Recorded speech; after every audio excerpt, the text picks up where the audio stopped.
بسم اللہ الرحمن الرحیم۔ ناظرین کرام السلام علیکم۔ ذرا سوچئے، وہ ہستی جس کے اخلاق کے چرچے آسمان پر ہیں، جس کی امانت و دیانت کے قائل پورا عرب ہے، اور جسے صادق اور امین کہا جاتا ہے، جب وہ اللہ کا پیغام لے کر اپنی ہی قوم کے سامنے کھڑے ہوئے تو ان کے ساتھ کیا سلوک ہوا؟ کیا کبھی آپ نے سنا ہے کہ مکہ کی گلیوں میں لوگ نبی کریم صلی اللہ علیہ وآلہ وسلم کے راستے میں کانٹے بچھاتے تھے؟ کبھی کچرا ان کے اوپر پھینک دیا جاتا، کبھی آپ پر اونٹ کی اوجھڑی ڈال دی جاتی تھی۔ جب ہم اس دردناک مگر ایمان افروز داستان کو بیان کریں گے۔ اعلان نبوت کے بعد مکہ میں ایک بھونچال آ گیا۔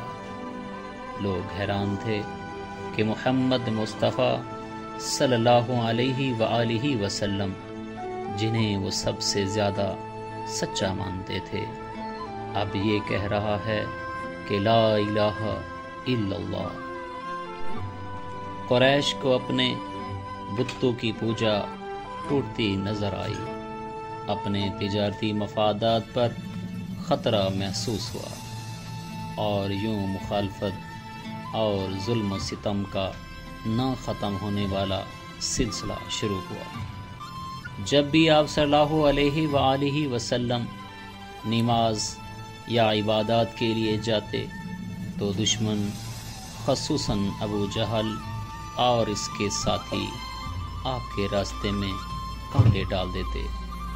مقصد یہ ہوتا کہ آپ کے پاؤں زخمی ہو جائیں اور آپ کو تکلیف پہنچے، لیکن سبحان اللہ، نبی کریم صلی اللہ علیہ وآلہ وسلم ہر بار صبر کے ساتھ ان کانٹوں کو ہٹاتے اور دعا فرماتے۔ روایات میں ہے کہ آپ صلی اللہ علیہ وآلہ وسلم فرماتے، اے قریش، یہ کیسی راہیں ہیں جن پر تم مجھے چلنے سے روکنا چاہتے ہو؟ یہ منظر اکثر مکہ کی گلیوں میں دیکھا جاتا، مگر آپ صلی اللہ علیہ وآلہ وسلم کبھی ان کے لیے بد دعا نہ کرتے۔ ایک مرتبہ آپ صلی اللہ علیہ وآلہ وسلم نماز کے لیے گزر رہے تھے۔ قریش کے سرداروں نے آپ کے اوپر کچرا پھینک دیا۔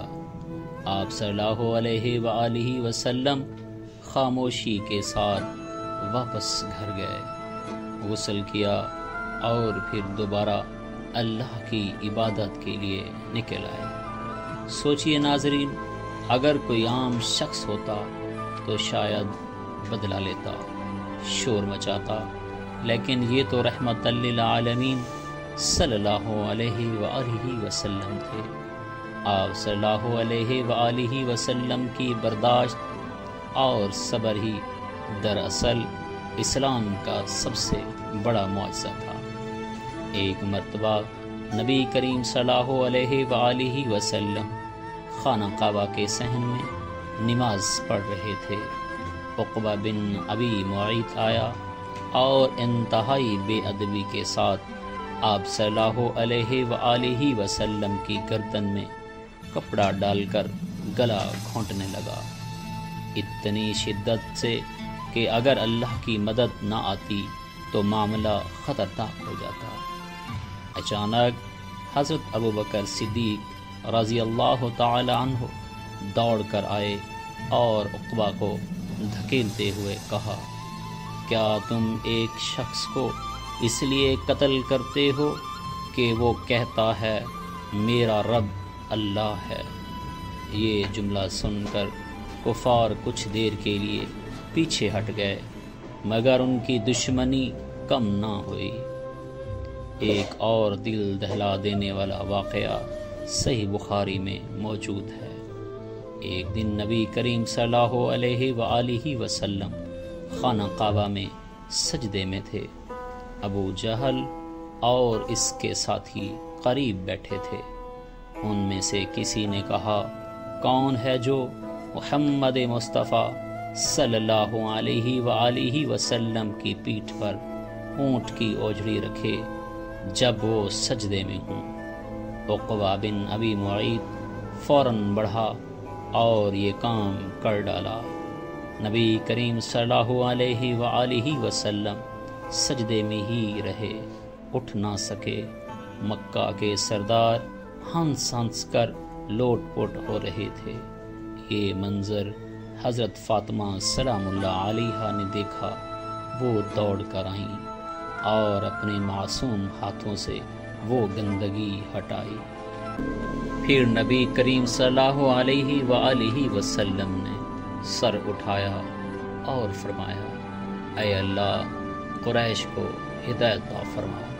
پھر آپ صلی اللہ علیہ وآلہ وسلم نے ابو جہل، عقبہ، چند اور ظالموں کے نام لے کر فرمایا، اے اللہ ان کو ہدایت عطا فرما۔ نبی کریم صلی اللہ علیہ وآلہ وسلم کے ساتھ یہ ظلم بار بار ہوتا رہا، کبھی کچرا، کبھی کانٹے، کبھی گالیاں، مگر جواب ہمیشہ صبر اور دعا رہا۔ آپ صلی اللہ علیہ وآلہ وسلم فرماتے، اے اللہ میری قوم کو ہدایت دے، یہ نہیں جانتے کہ یہ کیا کر رہے ہیں۔ یہی وہ صبر تھا جس نے آخر کار اسلام کو پوری دنیا میں پھیلایا۔ ناظرین کرام، یہ واقعات ہمیں کیا سکھاتے ہیں؟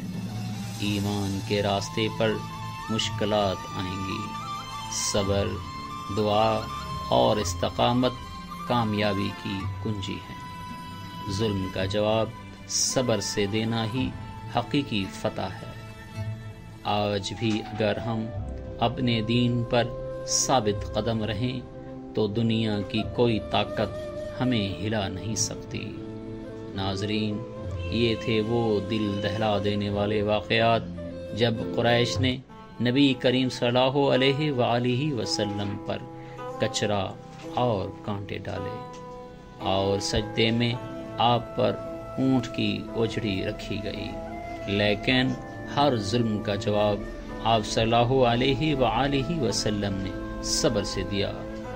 اگر آپ چاہتے ہیں کہ ہم اگلی ویڈیو میں خاندان یاسر اور حضرت بلال رضی اللہ تعالی عنہ کی قربانیوں پر بات کریں تو کمنٹس میں ضرور بتائیں، اور یاد رہے ہمارا ایمان اسی صبر اور استقامت میں ہے۔ ہمارے چینل اثر حقیقت کو سبسکرائب کرنا نہ بھولیں۔ شکریہ۔